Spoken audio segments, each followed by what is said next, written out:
एक करोड़पति अरबपति इंसान का दिन कैसे बीतता है, इतना तो तय है। हमारी और आपकी तरह पैसों की फिक्र करते हुए और अपनी समस्याओं का जिक्र करते हुए तो नहीं बीतता होगा। एक मिलेनियर और बिलियनियर इंसान आखिर कैसे सोचता होगा, उसका माइंडसेट कैसा होता होगा। क्या एक अरबपति इंसान के भी गोल्स होते होंगे?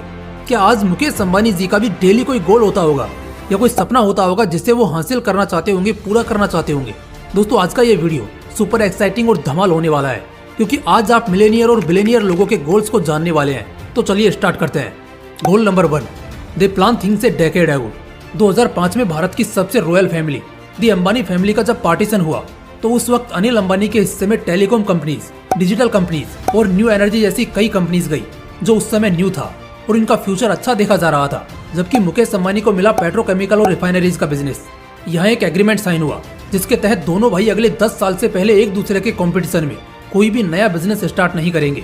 ध्यान दीजिए, 2005 में अनिल अंबानी के हाथ में टेलीकम्युनिकेशन जैसी कंपनीज थी और असल में अगले 10 सालों में वो कुछ भी खास नहीं कर पाए, जबकि नए नए बिजनेस में पैसा लगाते गए और लगातार डूबते गए। ठीक जैसे ही 10 साल पूरे हुए, 27 सितंबर 2015 को मुकेश अंबानी ने टेलीकॉम इंडस्ट्री में अपना कदम रखते हुए जियो लॉन्च कर दिया, जिसने मार्केट में आग लगा दी। और इसने कितना बवाल प्रॉफिट कमा कर दिया, ये मुझे बताने की जरूरत नहीं है। आप जरा ये सोचिए कि क्या मुकेश अंबानी को जियो 4G का ख्याल 2015 में आया होगा? बिल्कुल भी नहीं। वो 10 साल पहले इस प्लान पर काम स्टार्ट कर चुके थे।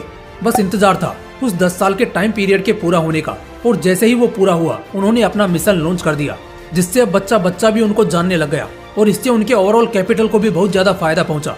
एक बिलियनियर अपने गोल को एक दशक पहले यानी उसे पूरा करने से 10 साल पहले ही देखकर उस पर काम करना शुरू कर देता है। इसलिए जब तक जमाना उसे सोचता है, वो शख्स सारे जमाने को पीछे छोड़ देता है।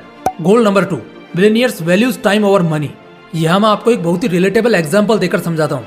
अब आप ऐसा समझिए, वाशिंगटन डीसी में आपका कोई बिजनेस है और वहाँ पर एक्टिवली काम करते हुए आप $100 पर आवर कमा रहे हैं।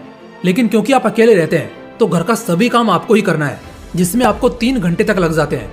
आपके पास एक ऑप्शन है कि हाउस क्लीनर और एक कुक को आप हायर कर सकते हैं, लेकिन उन्हें भी तो सैलरी देनी होगी।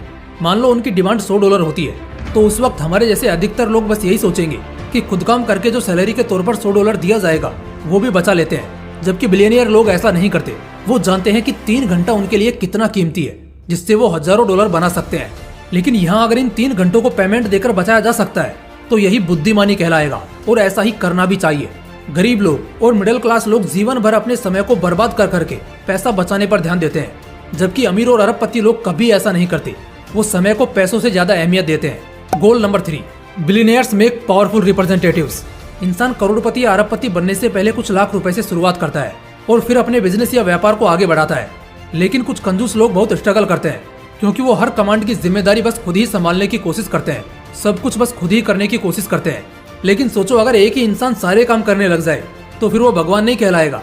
वो ये भूल जाते हैं कि कोई भी इकलौता इंसान मिलियन या बिलियन डॉलर का नेटवर्थ नहीं बना सकता। क्या आप एक साथ 5 आउटलेट्स, जिसमें हर आउटलेट में 500 लोग हैं, उन सभी आउटलेट्स को आप एक साथ संभाल सकते हो? बिल्कुल भी नहीं।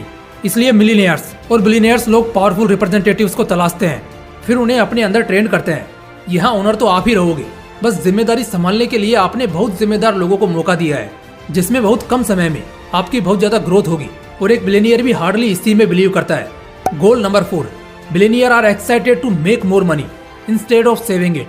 कोई भी इंसान अपने नाम या पुश्तों की संपत्ति से अमीर या गरीब नहीं होता। उसकी सोच तय करती है कि उसे गरीब होना है या अमीर। एक मिडिल क्लास माइंडसेट का आदमी अपने पूरे जीवन में जितना पैसा बस सेव करता है, एक रिच माइंडसेट का आदमी उतने पैसों का तो बस अपने शौक में ही इस्तेमाल कर लेता है, जैसे महंगी गाड़ियाँ, महंगे घड़ियाँ, वैकेशनल ट्रिप या चैरिटी इवेंट्स। यहाँ पर एक बड़ी अच्छी लाइन कही है किसी ने कि जिसने ज्यादा पैसा बचाने का सोच लिया, समझो उसने ज्यादा कमाने की आस छोड़ दी। अगर आपकी सैलरी आज 1 लाख रुपए है तो बेशक एक बेहतर तरीके से आप अपनी जिंदगी जी सकेंगे।